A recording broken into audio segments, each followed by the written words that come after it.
Welcome in, belly up, have a seat and grab a drink as we talk some Wingman fantasy football.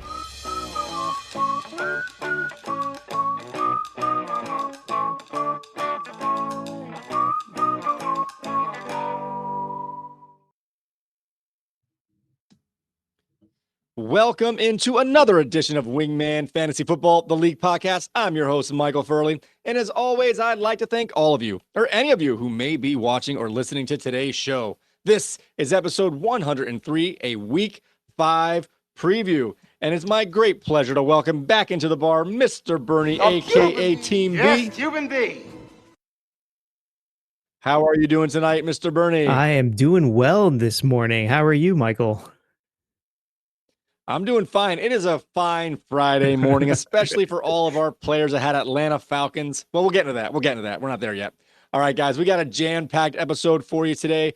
We will set the slate for this weekend's primetime games, check in on the player news and practice reports. We will take a look at the waiver wire activity from our league. We'll also go over this week's matchups in the Wingman Fantasy Football League. We'll see who's on top of the newest power rankings, and we'll also have our starts of the week. We'll also have another thrilling installment of a fourth and long with Bernie. And we'll take stock in this week's Wingman Jam. And how can we forget? We will dive headfirst, deep in, feet up into the mailbag. All right, guys, with that being said here, wrong button. With that being said, let's get into some news and notes. All right, starting off, this is the first NFL week where we're going to have teams on bye. This is the first bye week of the season, and we have 4 NFL teams on bye this week as the Detroit Lions, LA Chargers, Philadelphia Eagles, and Tennessee Titans are all on bye this week. And I would like to remind you that there is a London game this Sunday at 9:30 a.m., so keep an eye on your rosters in regards to that one. All right, let's check in on the slate for the primetime games. On Thursday night, this week we had the Tampa Bay Buccaneers swashbuckling their way to Hotlanta to take on divisional foe, the Atlanta Falcons, at 8:15 p.m. on the Thursday night.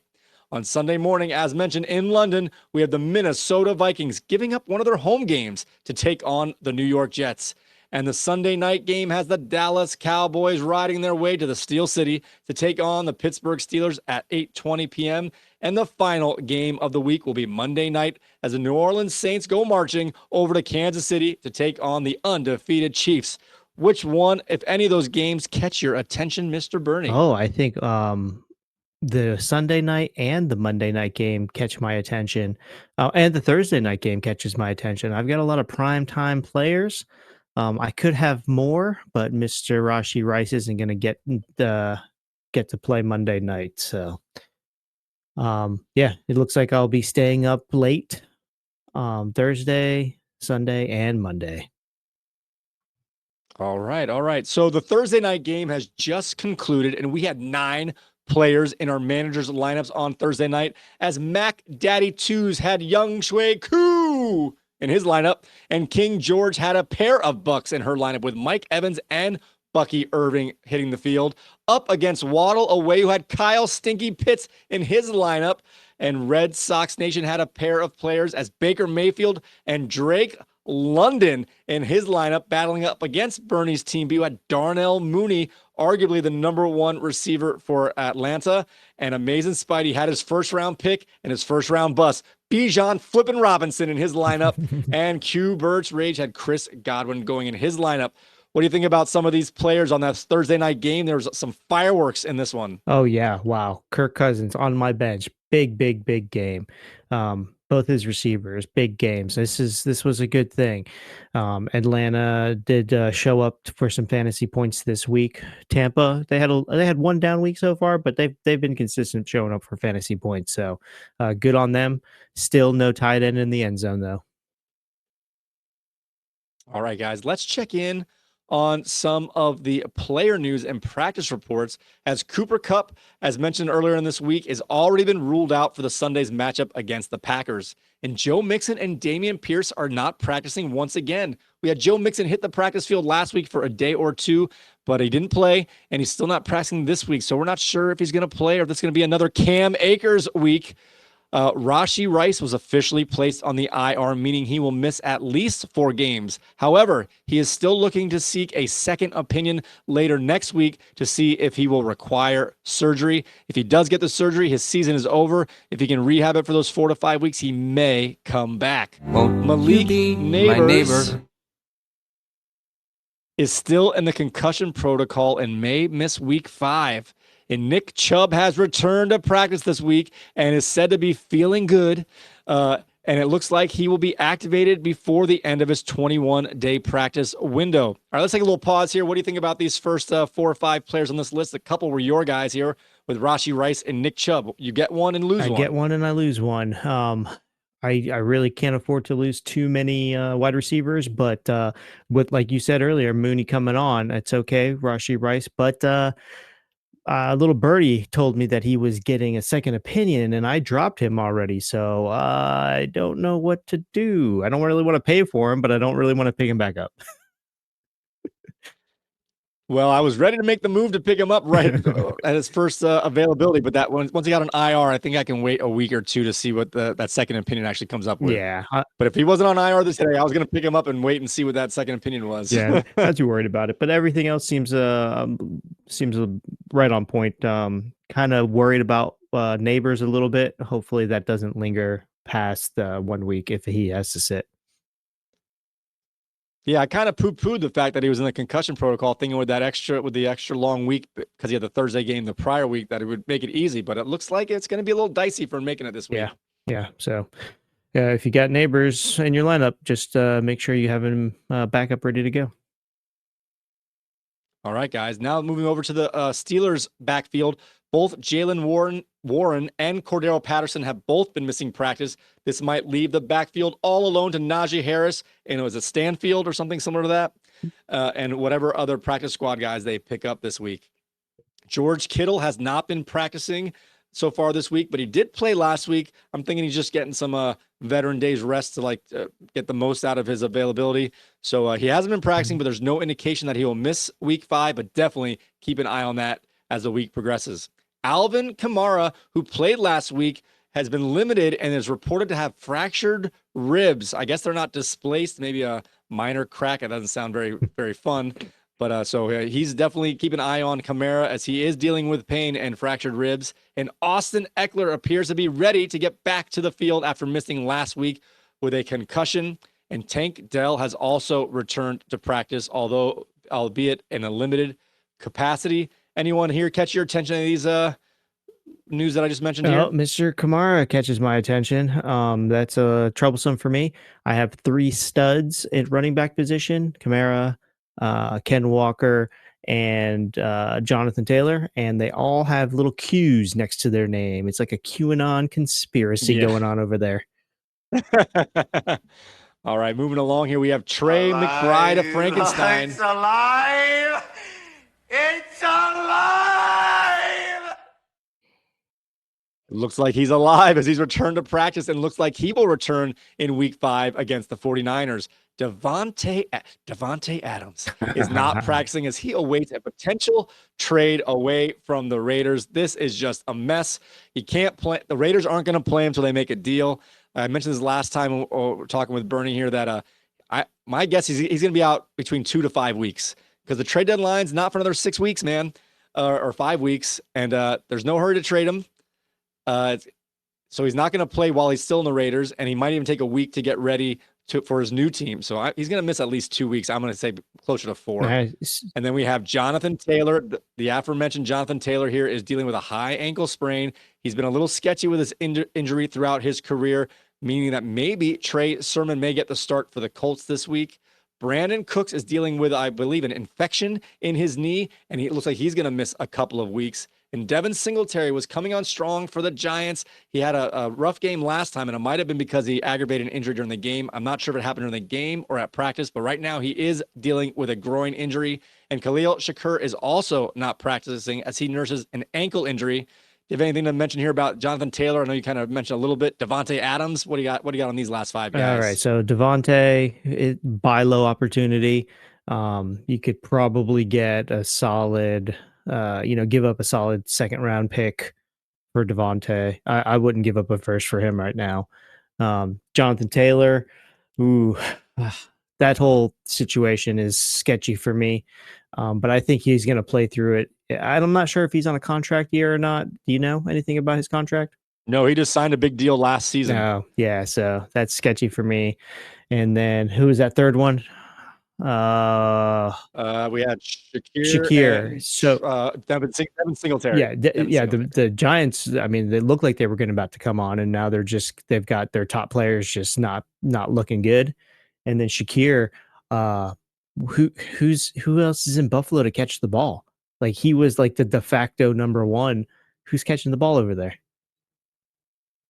Might be a Dalton Kincaid week this time around. Oh, we're gonna get a tight end in the end zone this week. That'd be nice. I don't know. We'll find out. All right, guys. Let's check in on the activity of our waiver wire. And this was a lot more aggressive this time. We had a lot more bids on more players this week, as we had 12 waiver claims this week for 6 different NFL players, and 4 of those players received multiple bids. We have Dontavian Wicks was the prize of the ball this time, as he went to Lionize for $16, and it was the perfect bid, as our next highest bid was the Fantastics at $15, which was also a very fine bid, because the next bid after that was Cubert's Rage at $13. And Amazing Spidey thought that no one would bid because last week no one did, so he put a $2 bid in, and it wasn't enough. Lionize also picked up another receiver, as he is 0-4, trying to change his fortunes here. He picked up Wan'Dale Robinson for $14, and there was another bid from Red Sox Nation at $6. Not too bad, but we like playing the sound. Could have got him for a little cheaper. So Wan'Dale Robinson, you paid a little too much. All right, Trey Sermon went to Cubert's Rage, and there was for $7. There was another bid out there. Amazing Spidey with a price check at $0. I'm surprised you didn't put a bid on this one, Bernie, to protect your Jonathan Taylor. Yeah, no, because if Jonathan Taylor goes out, I don't see Sermon doing anything too crazy with that offensive line. Fair enough. So Cubert's Rage got him for $7, and it was $7 more than he needed to bid. So we're going to just play the sound. Cubert's Rage, you paid too much. And last week, this next one, New England Defense went to Crazy Fish for $2. Again, outbidding Amazing Spidey, who put a $0 bid in. I put a lot of $0 and $1 bids to kind of just see if these guys would fall through the cracks. They did not. Last week, both Crazy Fish and Amazing Spidey both went to pick up the same streaming defense, the Tennessee Titans, and we both put in $0, and I had the tiebreaker due to my abysmal record. This time, Crazy Fish took no chances, putting in a couple bucks in there to make sure he got the streaming defense that he wanted for this week. And Justin Tucker, I was looking at him the whole time, but I just didn't have space. No. Justin Tucker got dropped a couple weeks ago and got picked up for $1 by King George, a very nice pickup. And Bernie's Team B picked up the Philadelphia defense, who's on bye this week. What a bold move. In a shocking upset. Nope. No, you're going to play that one next week. Let's see if it pays off for him. There we go. All right. So what made you decide? I mean, you put $0 in, so there's no charge here. Yeah. You're holding on to him, obviously, for later in the season. You just want to get a head start on next week? Yeah, this is a complete next week play. Next week, they are playing the Cleveland offense.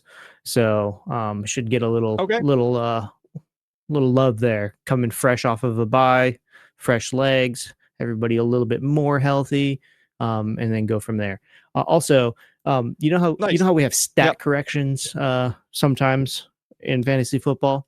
Yeah. I'm gonna give you a fact correction here.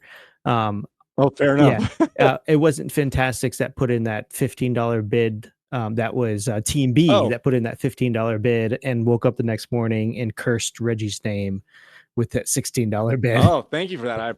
I apologize. No, that's okay. I was like, wait, he didn't say my name. Did I not put that bid in? I must have looked at it wrong when I didn't copy and paste right. That's or something. Okay. All right, so Reggie put the perfect bid on the bell of the ball here. So nice job by him, and he needs all the help he can get, and he's starting him this week against me, and I think he's got a very fine matchup against the Rams this week, who's given up a ton of receiving and passing yards this week. This is potential to be a high scoring game. Oh yeah, for sure. All right, guys, let's see who's playing who in this week's matchups. I want the stallion. Ready, down, put.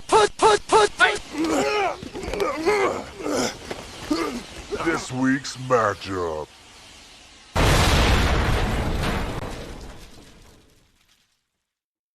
All right, and this one we have Amazing Spidey at 1-3, and the second lowest scoring team in all of the league, up against Reggie's Line Eyes, who's at 0-4 and looking for his first victory. What do you have in this bottom feeder matchup? Oh wow! Well, there is only one tight end playing, and that would be on Amazing Spidey.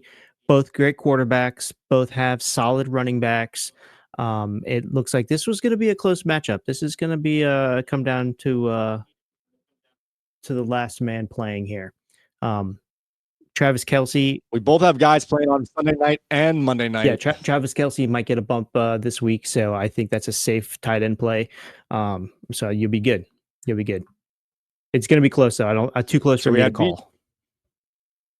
Yeah, a little hint. One of his players is my start of the week, and that's terrifying me. And Bijan Robinson let me down today, so it wasn't a dud. But I need him to start playing like a number one pick, and he's not doing it. Yeah. Enough about my woes. Let's get on to our next game in this list here. We've got Andrew's Crazy Fish on a 3-game winning streak at 3-1, up against Paul's Cubert Rage, who is also at 3-1. Oh, yeah. So this one, I kind of like this one just because you get to watch Jaden Daniels put up some points. I think he's going to have another good week. And then Justin Jefferson over for Cubert's Rage over in London, early morning game. So that should be interesting. I think he's going to put on a show as well. It is rainy out there, though, I believe. So something to kind of keep an eye on. It looks like Ramondre Stevenson is still getting the start over here for this guy. He and Brandon Ayuk, he's going to keep riding the dudster until he not a dud anymore, I guess. So Crazy Fish, you're doing great 3-1, but I think you might fall to Cubert's Rage this week. I was debating on putting Ayuk as a potential start of the week. He's got to break out of this at some point, and they got a great matchup this week. Yeah, he does. Both have good lineups though, ready to go this week. All right, our next one is we have Nick's Waddle Away.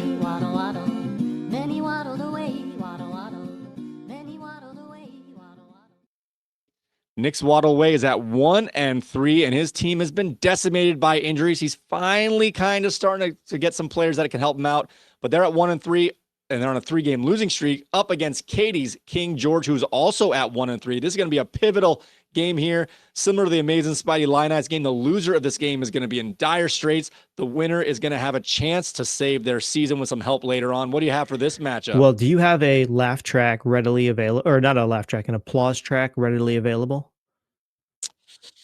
I do. I don't know where That's it okay. is. That's okay. No worries. No worries. I would just like to give a little golf clap to Nick. I'm going to try. Go ahead. I'm going to try something. Give me a second. Nope. Well, that So was you're good for both of telling them. me there's a chance. There's a chance he actually utilized the IR spot. Yeah. He put Pacheco in the IR spot, so he freed up something. I'm not sure who he picked up, but he did a good job. Ezekiel Elliott's on the bench. That looks good. So Kyle Pitts, teaser alert, got him a double-digit score. It looks good. Now on the other side, it's Jordan Love playing here. It's Chris Olave playing here. It's Mike Evans playing here. I mean, this looks like it might be a runaway for King George, even though Nick did step his game up. It's a Love versus Rodgers matchup at the quarterback position, and I'm leaning towards Love on this one. Definitely. I found it. It's a little late. Let's put it on there. Yeah. Good job, Nick. Good job.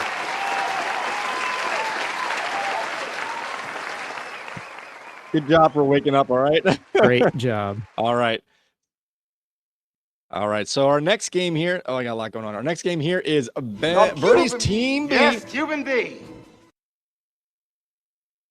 Up against Jimerson's Red Sox Nation, where Bernie's Team B is on a 3-game winning streak himself, and he's at 3-1, while Red Sox Nation is at 2-2. Both of you guys had big-time players in your lineups for the Thursday night game. Let us in on this game here, and how much did those big games affect the projected points going forward for you guys for this Oh, week. that's exactly where I was going, Mike. So both of us were original projections sub 90, sub 90 projections. And now our live projection is both over 100. So a pretty big swing here. The Thursday night game really gave us a bump. I did have a 30 burger on the bench, which I'm okay with because I think Justin Fields is going to have another great game. I have tremendous respect for Red Sox Nation and the way he drafted, the way he builds his lineup, the way he puts in make Baker Mayfield for his bye week quarterback. But I am going to actually lean towards I'm going to toot my own horn here. I'm going to lean towards my team. I think that I'm not really going to have too many, if any, duds unless somebody gets hurt. So if you remember last week, you were praising Corey's Mac Daddy 2s coming off his undefeated season, and that double reverse jinx worked out well. And now you're going the opposite way. You've learned nothing. You've learned nothing. Oh, I've learned. So to say he's got a great team. I really don't think I can get this one done, but I'm going to try my best. All right. Yeah. I've learned not to pull on Superman's cape and not to spit into the wind.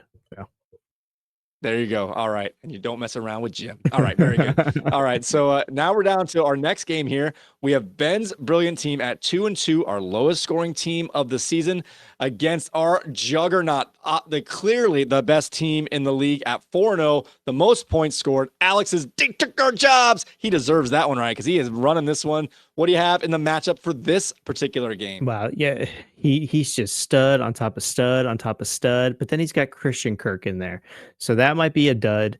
For They took our jobs. Let me look at his bench real fast here. He does have a big name on bye this week. Saquon Barkley is not going to be playing for him. He is currently on bye.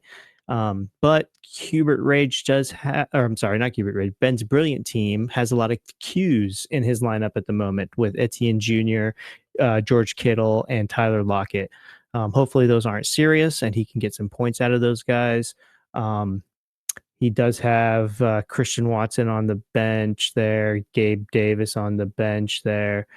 And Anthony Richardson, he doesn't know. So he's got some good replacements, but it's going to be a tough sled. Yeah, They took our jobs. It's just a juggernaut right now. If he can survive a Barkley bye, which is fun to say, he should be able to handle that because he's been getting up and down performances from Josh Allen. So if Josh Allen can come back to form like he does in his odd games, he's been getting 30 points in the odd games and 10 points in the even games, and this is an odd week for Josh Allen. Yeah. All right, on to our next game here. We have Corey's Mac Daddy 2s coming off his first loss of the year to Bernie's Team B. He's at 3-1 up against Ken's the Fantastics, who's having a rough time with the Dolphins as he is now on a 3-game losing streak at 1-3. What do you have on this matchup? So I just looking at the teams, he's still got 2 Miami Dolphin players in Fantastics. He's got Achane and Hill. Now I believe a little bit more in Huntley than the masses. So I'm not going to say these guys are going to dud it up, but it's a risky play here. And he does have Singletary in his lineup. So just keep an eye on that situation over there. Outside of that, he's got CJ Stroud. So he's definitely got the quarterback advantage over Caleb Williams on the other side. Breece Hall has not shown up. He's not a Breece Lightning. He's not even a Breece Fire. He's nothing right at this moment. Deck the halls is what I say. Get another running back in there if you can. Other than that, though, that team is stacked over there. Collins, Pittman Jr. We'll see if Flacco can get the start, and Kyron Williams and Aaron Jones. So he's got a good team over there. Koo's already got double-digit points for him. Mac Daddy 2s might have this one. All right. So in terms of a Huntley last week for in terms of Tyreek Hill's potential here, it was not good last Monday night, obviously. But there were 3 different plays where Tyreek Hill was being covered by L'Jarius Sneed, arguably the best cornerback in the league, and Tyreek Hill was scorching him. He was getting open so many times, and Huntley missed him. One, he had to come back to the ball and he just had to break it up. Another one, he overthrew him by just a little bit, but both times he was well behind Snead. Now I don't know what makes Snead good. Maybe he's like one of the, like a tough, like a strong type of I don't know his style of play. I just know he's really good at shutting guys down. So, but he wasn't stopping Hill from getting open, and Huntley was just missing him. So if they can get some of those connections, obviously you don't only need one or two of those big plays to hit to have a monster day. I think they're going to pepper him a lot more, do less of the end arounds, which they're running out of bounds, and do more quick slants and like short crosses, and let him kind of dance around after the ball in the positive side instead of he was going backwards the whole time, or they were missing on the bombs. There's still potential out there for Tyreek Hill, even with Huntley, but it's going to be going to close your nose and hope it comes through for you. Yeah, I think it will. I think the more practice. Went into that game, and it's first time on the field with these guys. The timing wasn't going to be perfect, and the timing doesn't have to necessarily be perfect with Hill because of his speed. So I think they're going to dial it in. I haven't seen any practice reports. I don't follow practice reports or anything like that. So hopefully they're doing things right, and hopefully McDaniels is got a game plan for the skill set of Huntley. Well, they've got a chance to win. They're playing against a team at this point that's equal to them in the Patriots. Yeah. All right, let's check up on our newest power rankings. Pardon me there, power rankings. Power rankings. By the power of Grayskull. I'm living in it, no one man should have all that power.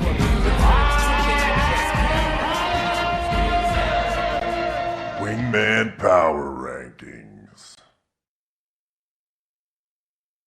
All right, so we're going to start from the bottom once again, and our bottom four teams are staying put as Ben's brilliant team is bringing up the rear at 12, Lion Eyes is at 11, and Waddle Away is at 10. Crazy Fish, that number 9 spot is a very good spot, I'm telling you. He is at 9 still, and he's on a 3-game winning streak. And Amazing Spidey, who was 2 or 3 a couple weeks ago, was at 5 last week, just keeps falling down as he is at 8 now. Cubert's Rage is staying at 7. And Red Sox Nation's moved up from 8 to 6. Team B, despite the big win last week, has fallen down in the power rankings from 2 to 5. And Fantastics, who was at the top of the power rankings last week, has fallen to 4. A little bit of a surprise here, but King George is rebounding in terms of the power rankings, moving from 6 to 3. And They Took Our Jobs moves up from 3 to 2, but we all know he's the best team out there. And Mac Daddy Twos moves from 4 to 1. He is projected to have the most points for the remainder of the season, and that is a death nail. You are definitely going to lose this week, Mac Daddy Twos. I'm sorry about that. How do these power rankings get adjusted here? I'm curious. I understand how the projections, the weekly projections and the year-long projections get adjusted, but these power rankings, I don't know, man. I think it's just some Keebler elf throwing darts at a tree or something. They Took Our Jobs. They Took Our Jobs should be more. That might be more accurate. Yeah, They Took Our Jobs should be the number 1 spot. No disrespect to Mac Daddy Twos. He can be number 2. It's in his name. No. Disrespect's fine. No, it's in his name. He can be number 2. That's fine. But They Took Our Jobs is undefeated, and, right, exactly. and he's dominating. All right, guys, we're getting a little better at this. We are now over 50%. It is time to let you in on our starts of the week. All right, let's start off with our quarterback position. You want to go first, or would you like me to go? Oh, I would like you to go first. Actually, no, you know what? Let me go. I got it pulled up. Ready?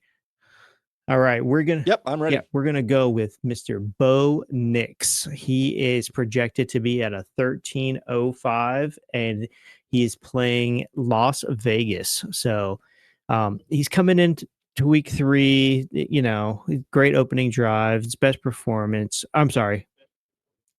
Nick started to come in on week 3. And he started to get the hang of the things going on here. Without Max Crosby, or even a limited Max Crosby, though, that Raiders defense, I mean, Nix could score a rushing touchdown because everybody else has scored a rushing touchdown on the Raiders defense. So Bo Nix is my start of the week.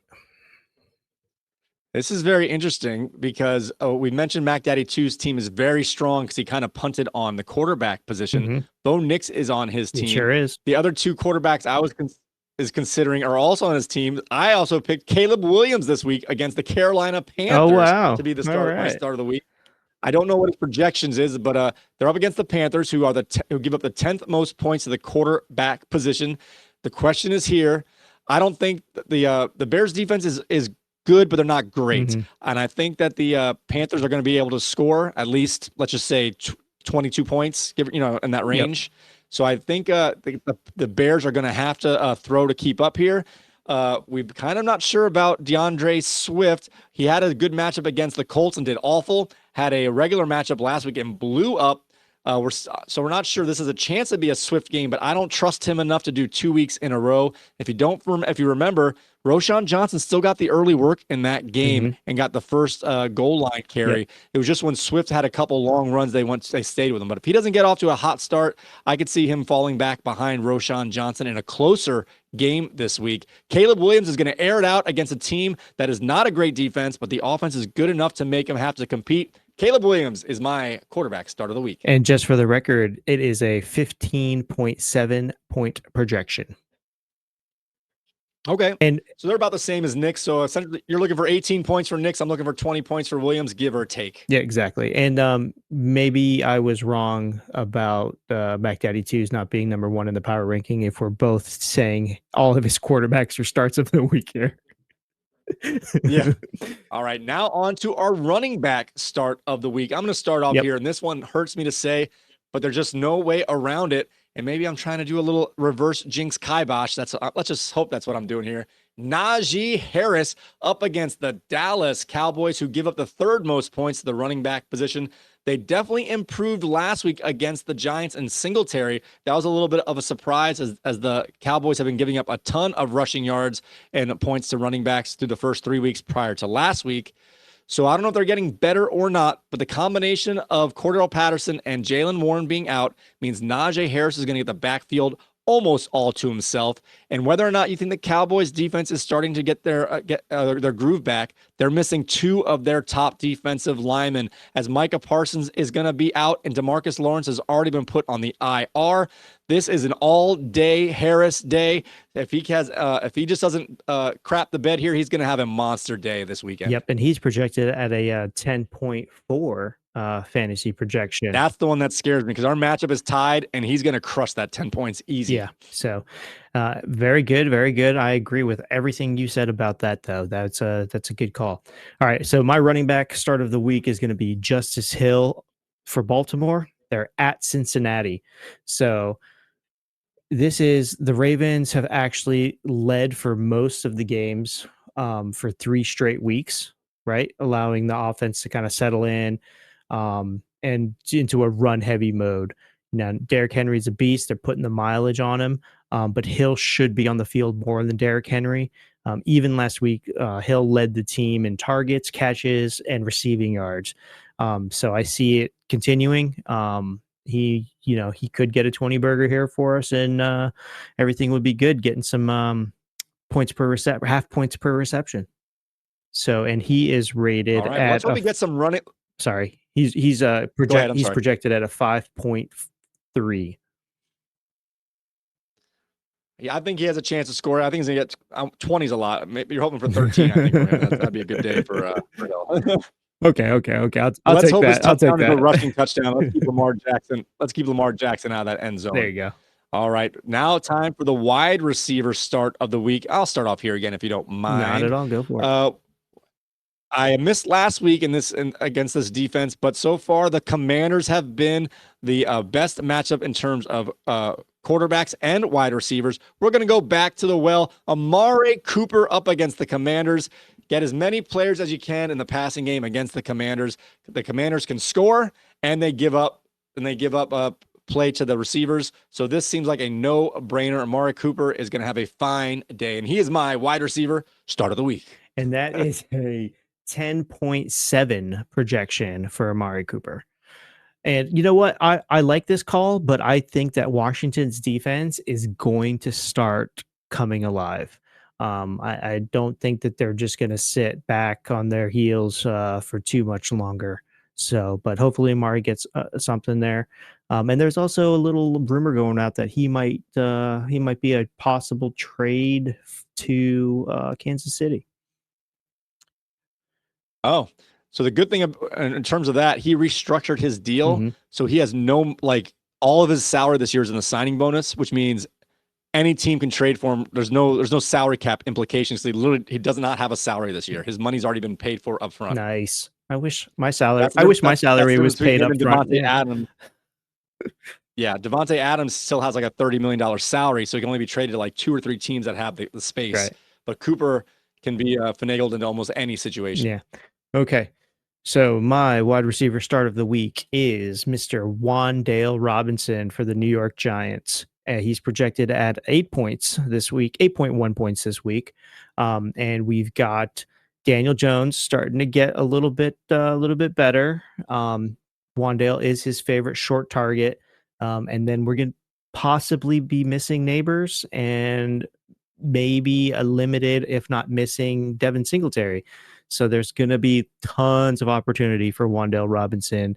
They're at Seattle. Seattle is going to put up some points. So the Daniel Jones will have to be either playing from behind or back and forth, keeping up with the Seattle offense.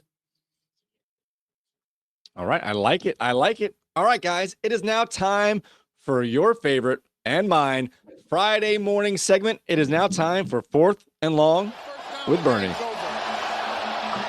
Go for it. This measurement could determine the Giants' It is season. time for 4th and Long. With Bernie. All right. Hey, folks. Welcome back to 4th and Long. You know, I was thinking the other day, what's the most entertaining part about watching sports? The game itself? Nah. The commercials? Close, but no cigar. It's the commentary, right? And when it comes to commentary, no name stands above the rest. John Madden. So today, we're diving into the wonderful world of Maddenisms. Now, for you youngsters out there, and I'm looking at you, Mike, even though you're off screen, John Madden wasn't just the name on that video game you played instead of doing your homework. This guy was a legend. He coached the Oakland Raiders to a championship, but that's not even the best part. It's what he did after coaching that made him a household name. From 1979 to 2008, Madden was the voice of football. And what a voice it was. The man had a way of explaining things that was, well, let's just say it was unique. You know, how your uncle thinks he's a sports expert after a few beers at the family barbecue. Imagine that, but actually entertaining. So what made Madden so special? It was his Maddenisms, those quirky, often obvious, sometimes confusing bits of wisdom.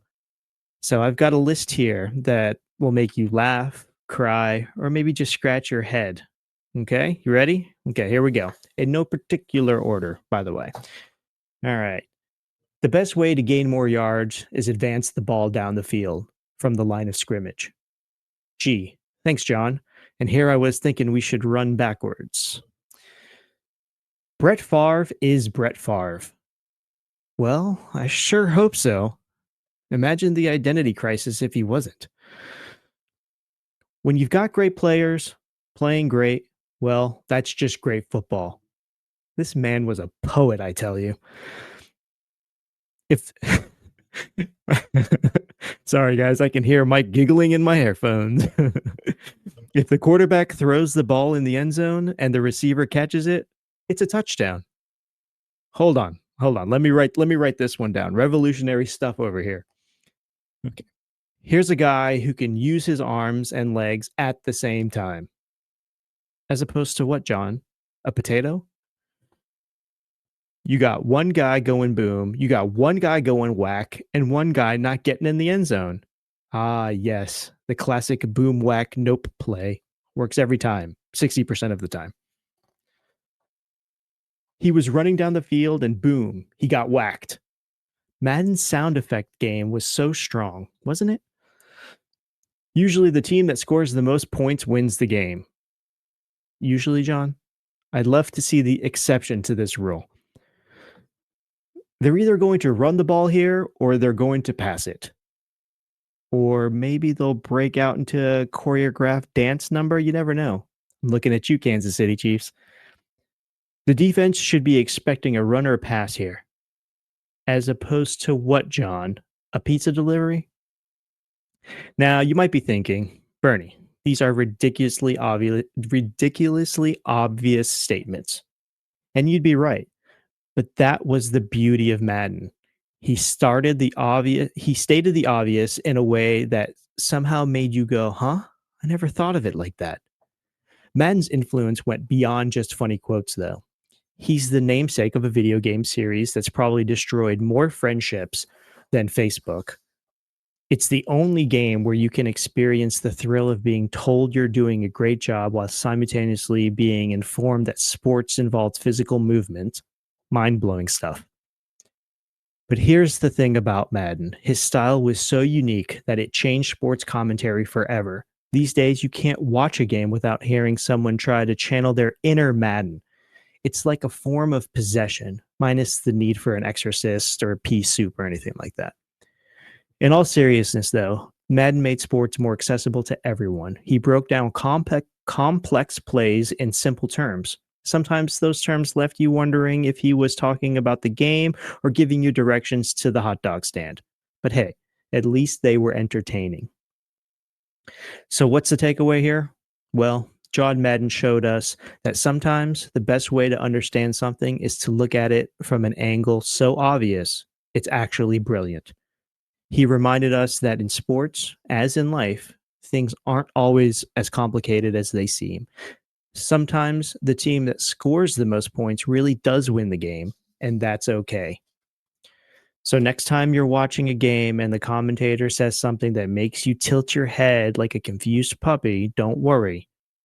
They're not having a stroke. They're just keeping the spirit of John Madden alive. As a great man himself said, the only yardstick of success our society has is being a champion. No one remembers anything else. Well, except for maybe some of those Maddenisms, John. That's it for 4th and Long today, folks. Hey, Mike, what do you think? Did I use my arms and legs at the same time during that segment, or was it just going boom and whack? That's pretty good. I was trying to think of some, but you pretty much said the ones I was thinking of. Like, if he runs the ball in the end zone, he scores. Yeah. I wanted to rank them, but I was like, I can't. They're all so uniquely themselves. They're all number ones. It's going to be hard to move the ball forward if he falls down. All right. Let's see what else. All right, guys. Thank you so much for that. That was awesome. Thank you, Bernie, again. Always putting in so much work. I appreciate it. And now it is time to get into our battle here, our 2-on-2, our Wingman Jam. Wingman Fantasy Football. Wingman Jam with Bernie the Bounty Hunter and Amazing Spidey. Boom shakalaka. All right, just to recap a little bit, after week 4, we restarted our Wingman Jam for the next few weeks here. Mm-hmm. And last week, all right, I did this kind of by memory, so correct me if I have any of these wrong. Okay. So last week we had Anthony Richardson or Brock Purdy. Who would score more fantasy points? Right. Bernie picked Purdy. I picked Richardson, and Bernie got that one right. He got Purdy, did outscore Richardson. It's hard to say how that would have gone because Richardson left early in the game, but we only play it straight here, and Purdy definitely had more points. So far from last week, Bernie's up 1, and I have 0. On to the next one. This was a NFL one. We did the Denver versus the New York Jets, where the Jets were favored by a whopping 7.5 points. And remind us what you picked on that one. I took the Jets, I believe, or I took the Jets. Yeah, that's how I remember it. Okay, sorry about that. Yeah, he picked the Jets to cover the 7.5. I picked Denver to cover the 7.5 from the other side. And the final score was Denver 10, New York Jets 9. Not only did Denver cover, but they won this one outright. So Denver did cover. So I got that one right, and Bernie got that one wrong. So right now we are at 1-1 apiece. On to our next one. This is a fantasy one here. This was Garrett Wilson, who's been struggling. His projected fantasy points were at 11.5 points, and I believe we both went under, if you can remind me. I know I went under. Yeah, I believe we both did. Okay, so the final, Wilson scored 6.6 points, so we both went under. We are both correct on that one. We are both 2-1 with one result to come. The next one was an NFL over-under, the Washington at Arizona game. The over-under was a whopping 50.5 points, and I selected the over. The game didn't go the way I'd hoped, but the score ended up being right here as I picked the over, and I believe you picked the under, if I'm not mistaken. Yep.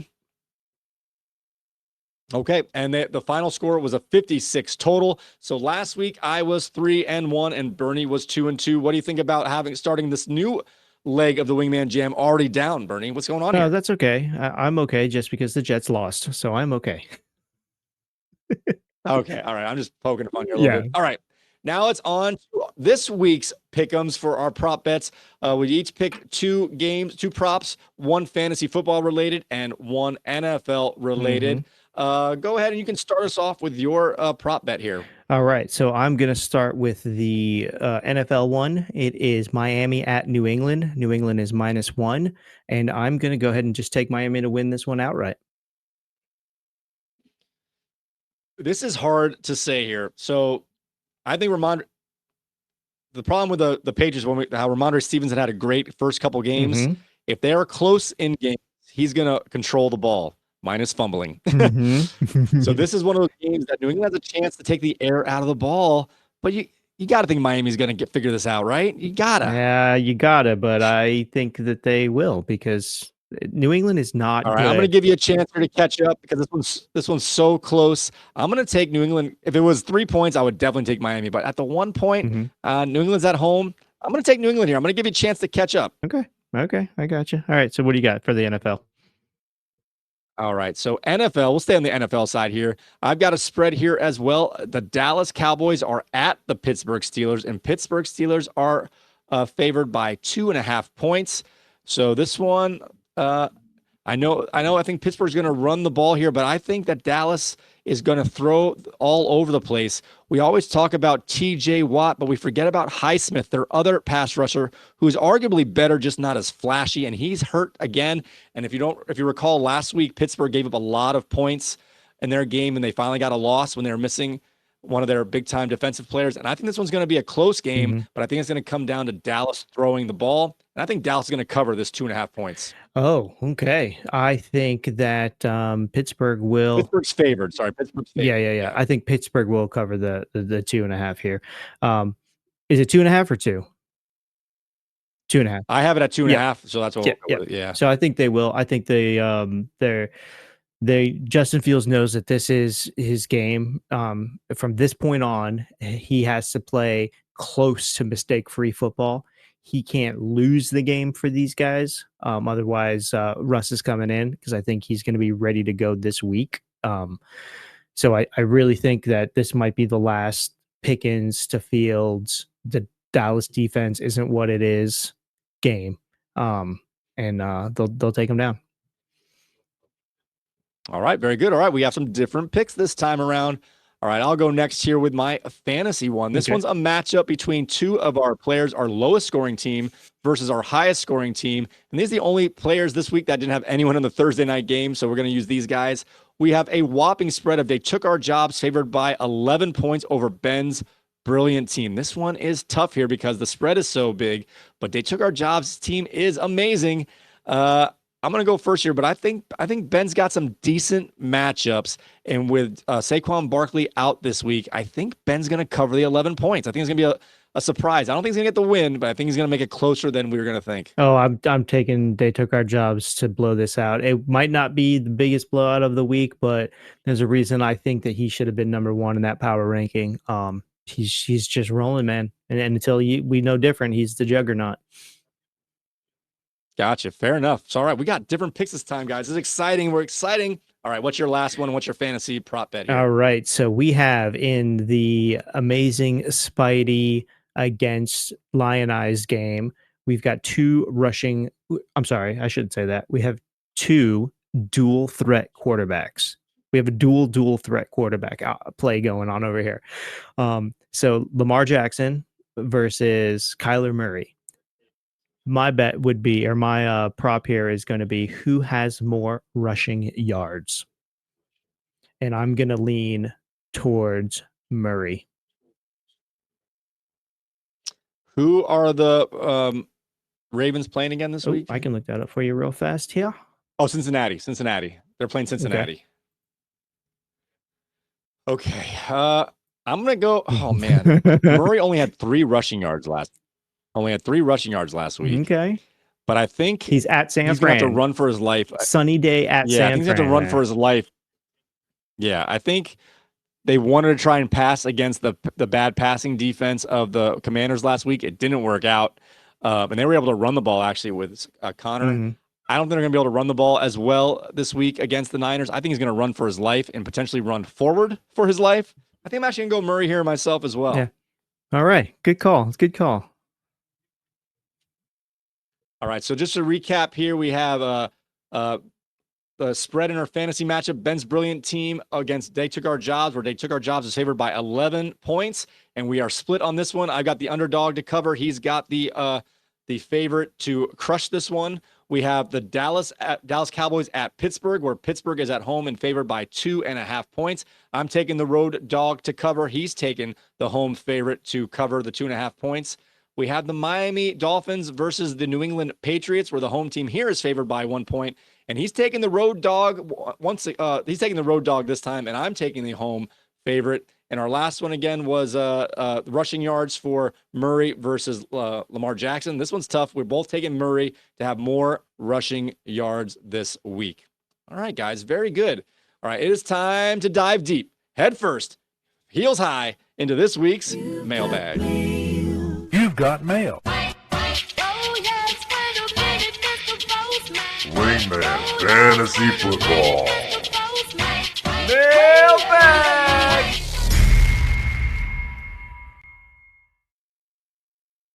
All right, guys, we are going to start off here. This one comes in from Mike J, and this one says, "Hey, Wingman, this in response to last week's rant about how tight ends suck, I just want to let you know that Jared Goff has more receiving touchdowns than arguably the top 3 tight ends drafted. Sam Laporta, Travis Kelce, and Mark Andrews combined for a total goose egg of touchdowns. And Jared Goff, with the slowest, most awkward pattern last week, was able to jog out to get himself a touchdown reception. So just wanted to rub that in. Let us know if you were already upset with tight ends. Just to reiterate, Jared Goff is the best tight end of this group. So keep that in mind there. All right, we have another mailbag entry here. Or what do you have to say about that, about Goff outperforming receiving touchdowns of these top tight ends? Oh, man. So we do our notes and stuff for the show, our pre-work and stuff. And I make columns and group things together. And because we have the wide receiver tight end position in our league, I have always written wide receiver / tight end on everything that I'm making notes for. I stopped. I'm just writing wide receiver. I I'm not even looking at tight ends. I'm not even thinking about tight ends. It's just not a thing anymore until further notice. All right. You said that you got yourself a letter that came in. What do you have from our mailbag? Oh yeah, so I got a direct message from Sarasota, Florida. Somebody that's not in our league that's listening to our show. This is pretty cool, Mr. Chuck P. Thank you, Chuck, for listening to the show. He was saying that he was making a suggestion of perhaps we should have a segment where we interview fans that go to football games the day after the football game, so we can really get an in-depth look into the football game. And he had mentioned a couple of Dolphin fans that went to the last game, and they could kind of expand on how bad and horrific the Dolphins are in this moment, and kind of let that have like an insider kind of look feel to the show. Maybe a small little insider segment of this is what the real fans watching real football feel like. Come over to the fantasy side. That's what they should do. I'm gonna have to get my beeping, my editing or censoring buttons ready to go because there's gonna be a lot of cursing in Oh those. yeah, in those oh yeah. interviews there. That would be a taped, pre-taped show, so we can edit it for sure. All right, this one comes in from Anonymous. Thank you, Anonymous. It says here, "Hey Mike, I noticed you shaved your beard. Any reason?" Well, I don't want to say I'm superstitious, but starting off 0-3 was not kosher. And once the first half of those 1 o'clock games started the way they did, I ran right to the bathroom and I just hacked away. Couldn't take it. So, and the funny thing was, we also saw the throwback from the very first episode when we were looking at our 100th episode this year. And Bernie made a subtle joke saying, "Wow, you look 10 years younger in that picture." And it made me think I probably did. So I thought I could shave off a couple of years. And in all honesty, you know how kids tell you the truth? After the fact, my kids were like, "Wow, you look like you're 25. Your body still looks old, but your face looks 25. Oh, no. Oh, no. So they approved and they said I looked younger. So I'm still getting used to it right now. But right now we're just gonna see if we can change the mojo in the world right now and then try and get some better fantasy outcomes here. Well, if you ever want to grow it back, I got 3 words for you. Just for men.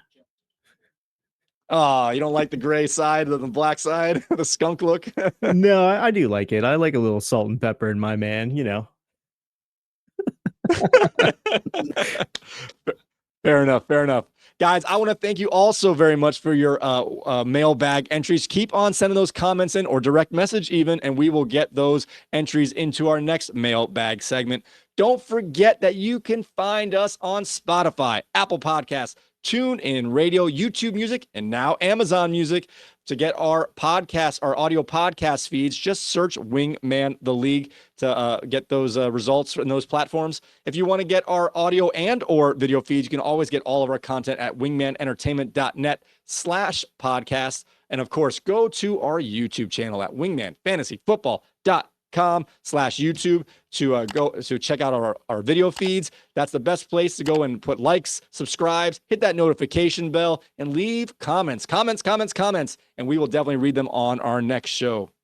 So with that being said, guys, thank you so very much. Good luck to all your games this weekend. Good luck, Reggie's Lion Eyes. I really don't want you to win, but I kind of do. I hate seeing the 0 in front of your name here. So either way, we're going to lose, and either way, we're going to win. With that being said, guys, may your glasses be full, your mugs stay frosty. And when your glass is empty, the drink is done. Boom!